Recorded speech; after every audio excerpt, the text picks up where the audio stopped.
सैयदना शेख अब्दुल कादिर जिलानी रहमतुल्लाहि ताला अलैह बड़े छोटे थे, बचपन का ज़माना है, शौक़ हुआ इल्म दीन हासिल करने का।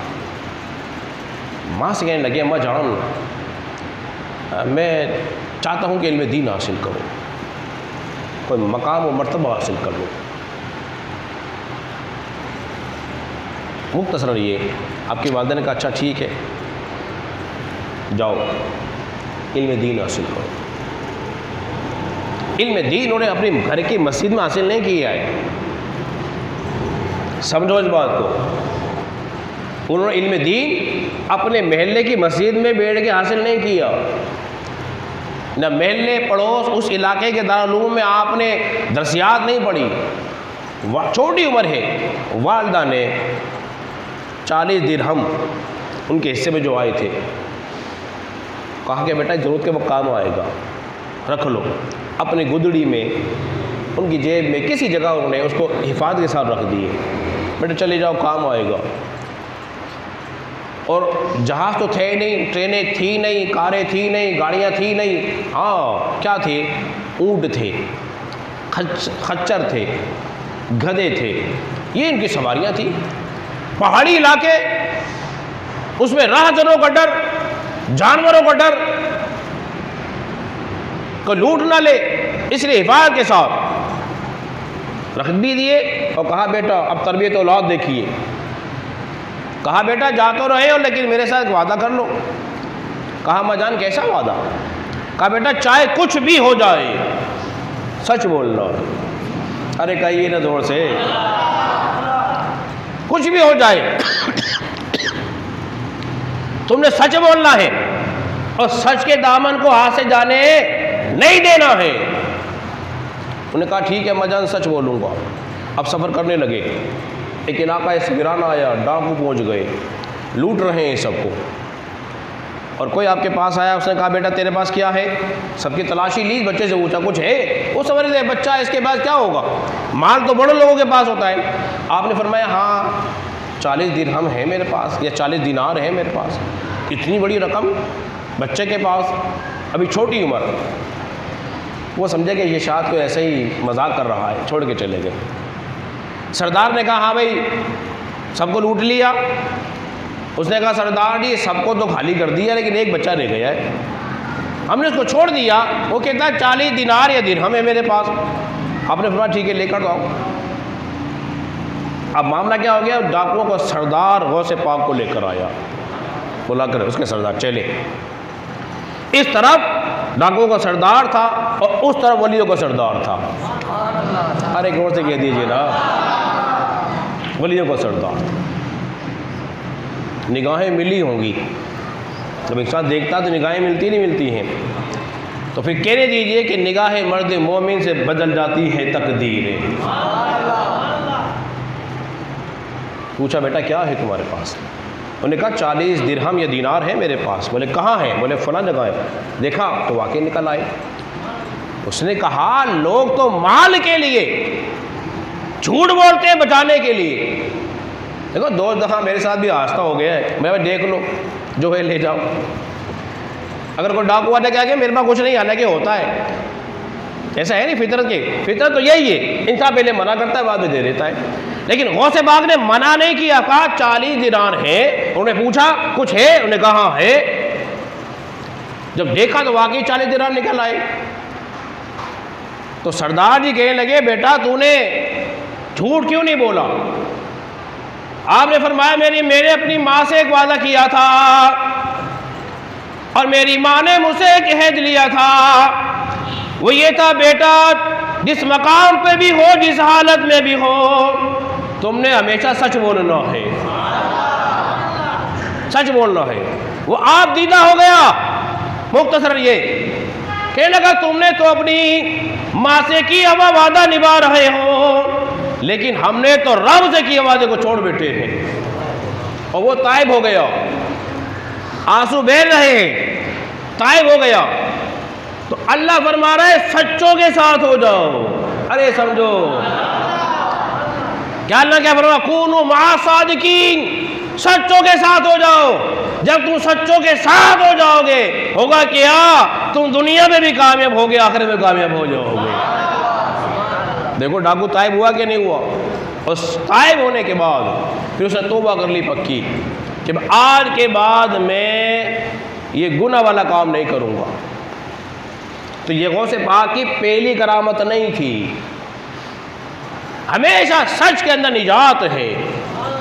तो अपनी औलाद को बताओ ये तरीका कि बेटा सच बोलना है, इसलिए सच बोलना है कि अल्लाह ने हुक्म फरमाया है कि सच बोला करो। इनके साथ हो जाओ। देखिए गौसे पाक मजहर मुस्तफ़ा है। अल्लाह तबारक व तआला ने आपको ऐसी ही खूबियाँ व सिफ़ात अता फरमाई जो रसूलुल्लाह को अता फरमाई थी। गौसे पाक से पहले जिस रात रसूलुल्लाह सल्लल्लाहु अलैहि वसल्लम दुनिया में तशरीफ़ लाए ना, अल्लाह रब्बुल इज़्ज़त ने मक्के की हर माँ को बेटे अता फरमाए थे। मक्के की हर माँ को बेटे अता फरमाए, कोई बेटी पैदा ही नहीं हुई, क्यों काफिर जो थे जो बेटी पैदा होती थी उसको जिंदा दरगोर कर दिया करते थे। तो हुजूर की आमद में अल्लाह तबारक व तआला ने किसी माँ को बेटी दी नहीं, बेटी अता फरमाए। और जिस रात गौसे पाक दुनिया में तशरीफ लाए तो कस्बे जिलान की हर माँ को अल्लाह ने बेटे अता फरमाए थे। देख लो बेटे अता फरमाए। एक तो ये, दूसरा ये कि अंबिया इकराम अलैहिस्सलातु वस्सलाम ने तज़किरे किए हैं, किसके? रसूलुल्लाह के। हर नबी ने आपका जिक्र किया है, एक नबी आने वाला है, एक नबी आने वाला है, एक नबी आने वाला है। वो अहद मिसाक वाली आयत ध्यान में रखिए।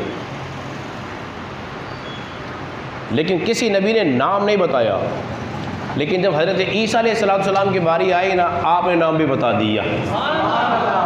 फरमाए लोगों सुन लो, मेरे बाद जो नबी आने वाला है मिन बाद इस्मुहु अहमद, उसका नाम अहमद होगा। उसका नाम क्या होगा? बोलिए, अहमद होगा। किसने तज़किरा किया? हज़रत ईसा अलैहिस्सलाम ने। ये बात कुरान मजीद के अंदर मौजूद है। अभी तशरीफ़ नहीं लाए, आने से पहले हुजूर का जिक्र हो रहा है, हुजूर का चर्चा हो रहा है।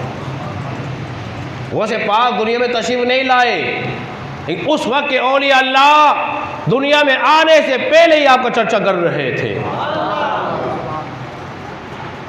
चर्चा हो रहा था।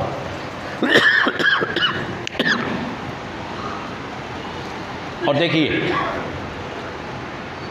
रसूलुल्लाह का नाम लिया हज़रत ईसा अलैहिस्सलाम ने, और जिस रात गौसे आज़म दुनिया में तशरीफ़ लाए ना, तो नबी पाक अलैहिस्सलाम उस वक्त ख्वाब में आपके वालिद के ख्वाब में आए। और ख्वाब में आने के बाद आपने फरमाया या अबा सालेह, आपके वालिद का नाम है सैयद मूसा। क्या नाम है? सैयद मूसा। गौसे पाक का नाम क्या है? अब्दुल कादिर। आपकी वालिदा का नाम क्या है? उम्मुल खैर। ये याद रखा करो। अबा सालेह आपकी कुनियत है, जंगी दोस्त आपका लक़ब है। तो आपने फरमाया या अबा सालेह आताकल्लाहु इब्ना, अल्लाह ने तुझे बेटा अता फरमाया है। अब एक बात ध्यान में रखिएगा, गौसे पाक पहले हुए हैं कि रसूलुल्लाह पहले हुए हैं? अरे मिलके बोली ना सारे के सारे। कौन मैं जी? ज़रा ज़ोर से बोल दीजिए। रसूलुल्लाह सल्लल्लाहु अलैहि वसल्लम पहले हुए हैं, और गौसे पाक हुए हैं 470 हिजरी के अंदर, और हुजूर का विसाल हुआ है सन 11 हिजरी के अंदर। कितना फ़र्क है? समझाई बात आपके? तो हुजूर का विसाल भी हो गया, हुजूर का विसाल भी हो गया, 400 साल भी गुजर गए। 400 साल गुजरने के बाद हुजूर ख्वाब में तशरीफ़ ला रहे हैं, गौसे पाक के वालिद के ख्वाब में आ रहे हैं और आके बशारत दे रहे हैं, ए बसाले अल्लाह ने तुझे बेटा अता फरमाया है, बेटा अता फरमाया है। ये इल्मे गैब मुस्तफा की दलील है। अब क्या फरमाया और सुनिए, वाह हुआ वली ही, अल्लाह के वली भी होंगे। अरे बोलिए ना, ये गौसे पाक के दीवाने बैठे हुए हैं सारे, जरा गौर से जोर से कह दीजिए सुभान अल्लाह। क्या फरमाया, वह हुआ वली ही, वो वली भी है, वह महबूबी व महबूबुल्लाह, वो मेरा भी प्यारा है और अल्लाह का भी प्यारा है।